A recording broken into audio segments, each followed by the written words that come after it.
এবং ইয়েতে 2005, এদিক দিয়ে 2013 এবং 2018, আর শেষে এসে 2024।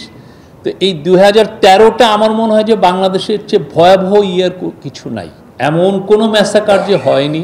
তারপরে একদম লাস্ট ইয়ারটা ক্যাপ হচ্ছে যে আমার ভোট দেওয়ার অধিকার নাই।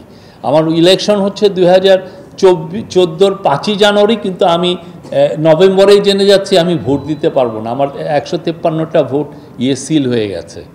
বা ওই সময় 2013 সালে একমাত্র নুরুল কবির ভাইয়ের পত্রিকায় রিপোর্ট হয়েছিল, এইটা আসা উচিত ছিল যে গুম হলো ফার্স্ট ব্যাচ অফ পিপল, একটা না যে গুম হয়ে গেল নীরবে, হঠাৎ করে 18টা ছেলে নাই।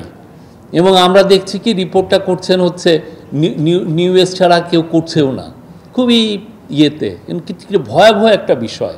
একসাথে 18টা ছেলে মেয়ে বিএনপি করে বেশিরভাগ, তাদেরকে গুম করে দেওয়া হলো, কিন্তু দেখেন কোনো নিউজ পেপারে কিছু নাই। আমি এই এই গুমের বিষয়টা এখানে আসা উচিত ছিল। আরও 2013 এমন কিছু হয় না, মাওলানা সাঈদীর যখন বিচারের রায় হলো, তারপরে এই ভয়াবহ একটা কিলিং হয়েছে, আপনি দেখবেন তেমন একটা নাই। ওইখানে অর্ডারটাই ছিল যে আপনি যারা বের হবে তাদেরকে গুলি করা হবে রাইফেলের গুলি।